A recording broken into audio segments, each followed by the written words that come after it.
5 tipos de cristianos en la crucifixión de Jesús. Hola, muy buenos días. Estoy muy agradecido con Dios por permitir estar compartiendo por primera vez con ustedes, mis hermanos, a través de YouTube.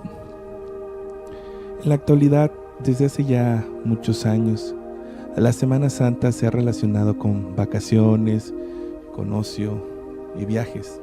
Aquí en Chiapas, donde vivo, en México, Semana Santa está vinculada con la ida a una playa conocida que es Puerto Arista, donde jóvenes llegan a tomar y perderse literalmente por varios días. Este es el primer año que nos sucede. Es el primer año que la sociedad no puede ir a la playa ni salir a los antros, bares o restaurantes a disfrutar o convivir. Estas fechas son muy peligrosas. Hemos visto demasiados choques, muertes, peleas en Semana Santa por culpa del alcohol y las drogas. La pandemia ha sucedido en México en esta época, en Semana Santa, y es de analizarse, ya que por ejemplo vemos a China, donde casi ya está controlado y que hoy en día hay 2 o 3 muertes por este virus, por el COVID-19. O viendo otro escenario mucho más feo, que es Estados Unidos, donde está muriendo más de 2,000 personas al día y poco a poco, gracias a Dios, va bajando la cifra. Dios nos ha dado un tiempo hermoso para meditar en Él esta Semana Santa, donde apenas es el inicio y no es tan grave, pero sí, estuvimos muchos en casa, algunos trabajando, pero en sí, aislados, reflexionando y dando el tiempo para Dios y para su obra. Sabemos y estamos convencidos los mexicanos, como los extranjeros también, que Dios quiere algo muy grande para México. Dios tiene mucho amor por México, empezando desde la bandera, que muestra un símbolo muy hermoso, donde un águila está devorando a la serpiente, como también las profecías y bendiciones que ministros de Dios a través de años han declarado a la nación de México, que dicen que aquí en México se levantará un avivamiento poderosísimo como el que sucedió en Guatemala. Pasamos la Semana Mayor en nuestras casas con nuestros seres queridos, muchos trabajando, sí, pero con ese sentimiento familiar y de unión que no se había experimentado antes. Hemos podido ver cómo la iglesia ha ido evolucionando con estas nuevas tecnologías, que a decir la verdad estamos muy atrasados, ya que no todos podemos accesar a estas transmisiones en vivo por no tener las cámaras, los switches adecuados. Pero eso sí, es un hecho que con que podamos contar con un celular estamos conectados como cuerpo de Cristo a través de audios o videos, y damos la gloria a Dios porque la iglesia no se ha detenido y hemos podido seguir aprendiendo de lo que Dios nos da. Vamos a analizar unos versículos de la Biblia y por favor, acompáñame a leer Juan 19 del 17 al 30 y veamos estos 5 tipos de cristianos que podemos identificar en este capítulo. El tema dice crucifixión y muerte de Jesús. El versículo 17 dice: y él, cargando su cruz, salió al lugar llamado de la calavera, y en hebreo Gólgota. Y nos detenemos aquí y vemos que esto que pasa aquí es un proceso terrible que Dios manda. Este proceso lo pasas tú cuando hay alguna enfermedad que no comprendes el por qué, cuando pasa esa situación terrible de tocar fondo, y es en serio doloroso, humillante, en donde ya fuiste golpeado, flagelado, estás sangrando y cansado, y por si fuera poco, tienes todavía que recorrer ese camino hacia el Gólgota y cargar tu cruz, esa maldición que realmente es nuestra culpa, es nuestra causa, porque es nuestro pecado. Y recordemos que la paga del pecado es muerte. Pero Dios te manda este proceso para que tu alma no se pierda. Y en este proceso duro, después de tocar fondo, y estás completamente cansado sin poder caminar, Dios te manda personas como Simón de Cirene, que no te ayudan porque te amen o porque te quieran ayudar. Te ayudan porque lo obliga a las circunstancias. Y tú puedes pasar este doloroso y cansado proceso. Lo pasas porque sí, porque Dios lo manda, porque Él puso las palabras de esa persona que te hizo sentir mal, que te humilló, que te destrozó, que te hizo tocar fondo, pero que sabes que porque somos pecadores y en ese momento no estamos bien con Dios, es nuestra culpa. Dios tiene el total control de este proceso y todos hemos pasado este proceso. Así que este es el primer tipo de cristiano que encontramos, el que es rescatado por gracia, de lo vil, del mundo y de lo menospreciado escogió Dios, y lo que no es para deshacer lo que es. Hermano, este tipo de cristiano es esa persona que vivió en pecado, pero que igual que como al ladrón, fue a la cruz juntamente con Cristo, al Gólgota. Aquí en este pasaje somos el ladrón. Leamos Lucas 23:32 y dice: llevaban también con él a otros dos, que eran malhechores para ser muertos.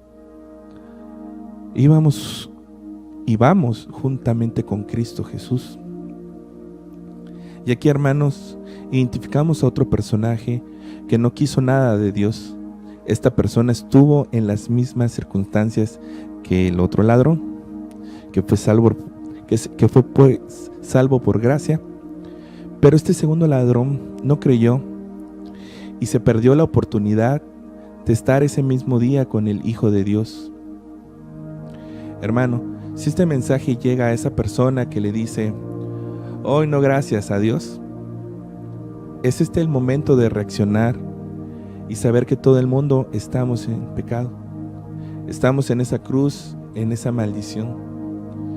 Tú decides qué tipo de ladrón quieres ser: el que se condena, el que muere, el que no ve su realidad, o el que crucifica a su viejo hombre y muere juntamente con Cristo Jesús y se vuelve un cristiano salvo por gracia. Y vamos a leer el versículo 18 y dice: y allí le crucificaron y con él a otros dos, uno a cada lado y Jesús en medio. ¿Quién eres tú, hermano? ¿Qué ladrón te gustaría ser? Y vemos cómo en el proceso no creyeron en el Señor Jesús, porque los ladrones en ese camino injuriaban a Cristo. En Mateo 27:44 dice: no podemos pensar claramente mientras pasamos esta situación difícil, en este desierto, en este camino, en esta prueba donde hay odio, rencor, ira y autojustificación, como el que dice: no, yo soy la víctima, pobrecito de mí, y reclaman: Dios, ¿dónde estás? Injuriando y diciendo: si tú eres Dios, hazme este milagro. Y lo vemos en este ladrón incrédulo, en donde, viendo su realidad, que él merece estar en esa cruz, quiere salir de ahí sin cambiar nada, sin dejar de ser ladrón. Lucas 23:39: y uno de los malhechores que estaba colgado le injuriaba diciendo: si tú eres el Cristo, sálvate a ti mismo y a nosotros. ¿Y cuántas veces hemos escuchado: si tú eres Dios y me sacas de esta, creeré en ti? ¿No? Es triste porque estamos al borde de la segunda muerte, de ir al infierno, de condenarnos a nosotros mismos, porque Jesús no vino a condenar, sino todo lo contrario, a salvarnos. Juan 3:17 dice: porque no envió Dios a su Hijo al mundo para condenar al mundo, sino para que el mundo sea salvo por él. El que se va al infierno es porque así esa misma persona lo quiso, no porque Jesús lo haya querido. Y podemos estar ya en la cruz, al borde de la muerte, y maldecir a Dios y no darnos cuenta de lo que Él es. Que por amor a nosotros, Él también está ahí en esa maldición de cruz. Y puede estar ahí mismo en el problema. Puede estar ahí contigo en la fiesta donde estás a punto de morir. Y Él hablándote a través del Espíritu Santo. Que no hagas esto, que no hagas lo otro. Puede estar en esa cama de hospital diciéndote, bástate en mi gracia. Esperando que lo volteas a ver, que dejes todo para estar con Él. Puede estarte hablando diciéndote, oye, ahora sí no tienes ese trabajo que tantas veces pusiste de pretexto y te excusabas con el trabajo para no estar conmigo. Ahora sí vas a hacer lo que un día me prometiste. De nosotros depende qué ladrón queremos ser. En este versículo, el otro ladrón comprendió su situación de pecado, y esta es la base de la salvación y de pasar esta dolorosa prueba. En este momento tú no puedes actuar precipitadamente, no puedes correr, no puedes pelear, no te puedes poner prepotente, porque literalmente estás condenado. No puedes aplazar tu tiempo. No puedes dejarlo para mañana porque Dios te está llamando. Y sabes que está en el Gólgota, en el punto donde o vives o mueres. Y aquí está el otro ladrón reconociendo que es pecador y que Jesús está ahí siendo bueno, sin mancha, sin tacha.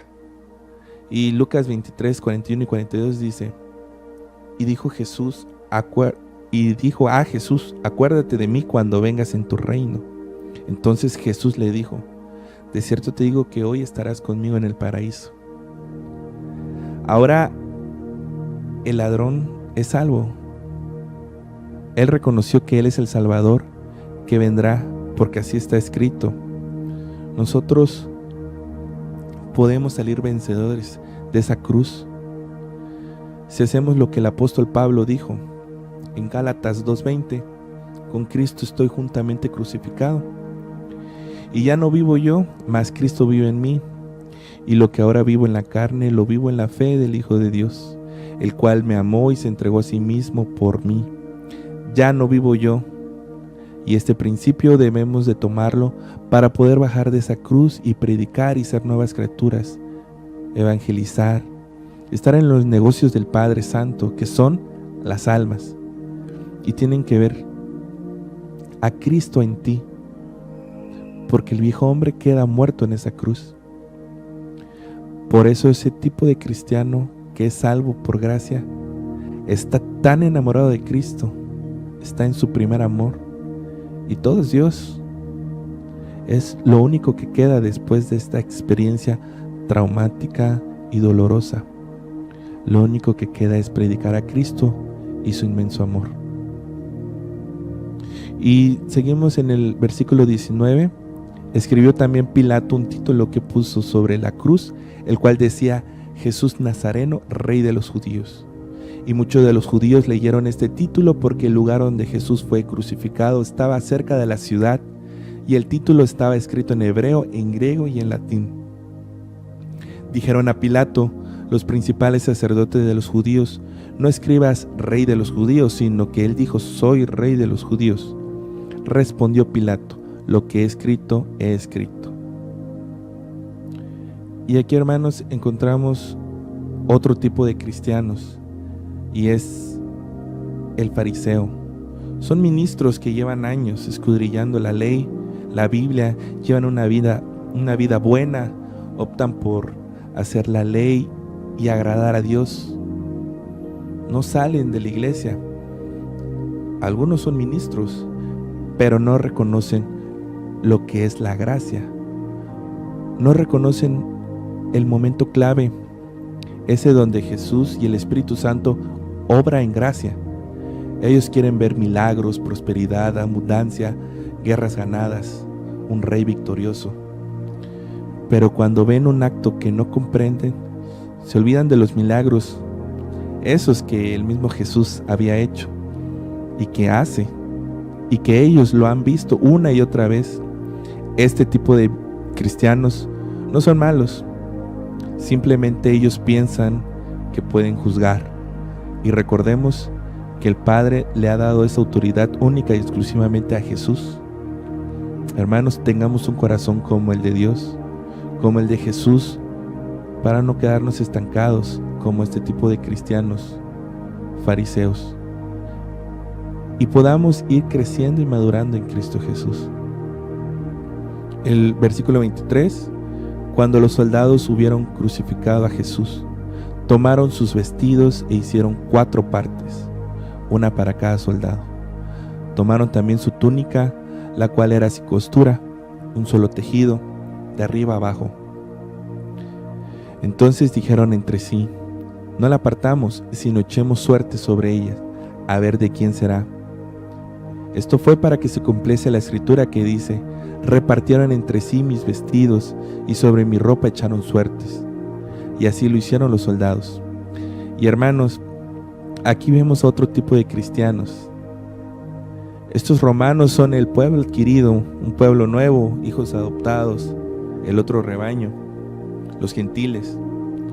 Este tipo de cristianos se da mucho en la iglesia con los hijos de pastores, de los diáconos, con los hijos de los que son cristianos, esos hijos que nacieron en cuna cristiana, pero que no han conocido el verdadero amor. Pero eso sí, conocen y reconocen al Rey de los judíos. Ellos saben quién es, pero lamentablemente con sus actos han golpeado el cuerpo de Cristo, que es la iglesia. Han crucificado de nuevo al Señor. En Gálatas 6:6, en la parte B dice: crucificando de nuevo para sí mismos al Hijo de Dios y exponiéndole a vituperio. Siempre que pecamos, volvemos a crucificar a Cristo. Y este tipo de cristianos, el hijo adoptivo, puede que parezca que no tiene perdón de Dios. Puede que a vista del mundo hayan hecho lo peor. Pero tiene una característica muy buena, y es que ellos quieren las vestiduras de su Señor, quieren ese manto y luchan por tenerlas, echando suerte. Y Dios es quien los levanta, y es Dios quien los pone en lugares privilegiados. Son estas personas las alcanzadas directamente por Jesús, como al apóstol Pablo, que antes era Saulo, que también era romano y perseguía a la iglesia. Y así se convierten de un día a otro de golpeadores del cuerpo de Cristo a hacer un cambio, una diferencia ante el mundo. Así que, hermano y hermana, si tu hijo o hija tiene estas características, no temas, solo confía en los procesos de Dios. Él tendrá un encuentro con tus hijos. Y vamos al versículo 25. Estaban junto a la cruz de Jesús, su madre y la hermana de su madre, y María, mujer de Cleofas, y María Magdalena. Al igual que los 4 romanos que pelearon las vestiduras de Cristo, aquí vemos a 4 mujeres, y estas 4 mujeres representan otro tipo de cristianos, que son estos cristianos ayudas, los guardaespaldas, los intercesores, los diáconos. Y vemos a este tipo de cristianos que no llegan a ser pastores, profetas, apóstoles, maestros, evangelistas, pero llegan a estar tan cercanos a Cristo como los ministros de Dios. Son a los que Jesús primero se les revela al resucitar. Son muy especiales porque este tipo de cristianos son los que oran, lloran, gimen, ofrendan, adoran, cantan con gozo y danzan. Es este pueblo amado de Dios.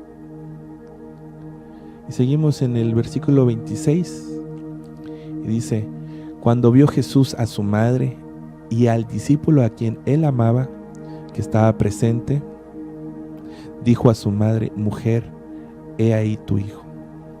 Hermosa palabra que el Señor Jesús le dijo a este tipo de cristianos intercesores.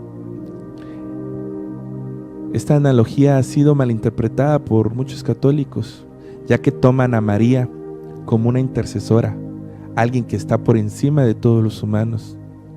Y no es así, es igual que todos nosotros. Y recordemos el pasaje de Mateo 12, 46 al 50. Mientras él aún hablaba a la gente, he aquí su madre y sus hermanos estaban afuera y le querían hablar.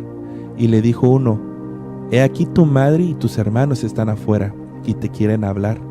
Respondiendo él al que le decía esto, dijo: ¿quién es mi madre y quiénes son mis hermanos? Y extendiendo su mano hacia los discípulos dijo: he aquí mi madre y mis hermanos, porque todo aquel que hace la voluntad de mi Padre, que está en los cielos, ese es mi hermano y hermana y madre. ¿A qué se refiere? Una madre sabia, es prudente, tiene experiencia y da consejos buenos. Esto es lo que declaró Jesús a María, para Juan, el discípulo amado. Entonces podemos entender que los cristianos intercesores o diáconos, para eso están, para cuidar como un hijo a los ministros, a los pastores, y aconsejarlos correctamente. ¿Cuántas veces hemos visto al pastor pidiendo consejo? Porque el pastor no sabe de todo, no es todólogo. Y nosotros somos los que debemos de completar y aconsejar de una manera considerada, como lo haría una madre aconsejándole a su hijo, y como una buena madre. Si no sabes matemáticas, no le ayudas a tu hijo a que repruebe. Y si tú has aconsejado mal a tu pastor, toma en cuenta que es grave e importante este error. Y cambiemos esa situación, porque este tipo de cristianos son muy importantes y amados en el reino de Dios. Y después sigue el versículo 27. Después dijo al discípulo: he ahí tu madre. Y desde aquella hora el discípulo la recibió en su casa. Aquí vemos al quinto tipo de cristianos, que son los ministros eficaces, los poderosos, los discípulos amados, los íntimos de Dios.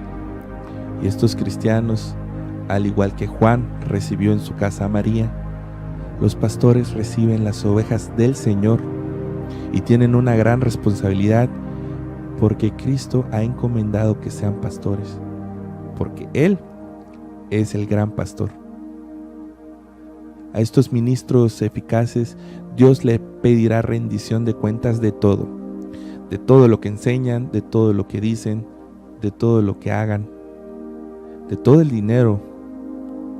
Y vemos como Juan hizo las cosas bien, ya que encaminó a ese pueblo intercesor. Y lo vemos después reunidos a ellas cuando Pedro sale de la cárcel. Y vemos como Juan va subiendo de nivel poco a poco hasta llegar a ser un pilar fundamental de todo el Nuevo Testamento, llegando a escribir el libro tan precioso de Apocalipsis. Este tipo de cristianos, los ministros eficaces, son los buenos, los que no andan como fariseos, y Dios los pone en lugares maravillosos y de gran honra. Y terminamos leyendo: después de esto, sabiendo Jesús que ya todo estaba consumado, dijo, para que la escritura se cumpliese: tengo sed. Y allí estaba una vasija llena de vinagre. Entonces ellos empaparon en vinagre una esponja y poniéndola en un hisopo, se la acercaron a la boca. Cuando Jesús hubo tomado el vinagre, dijo: consumado es. y habiendo inclinado la cabeza, entregó el espíritu.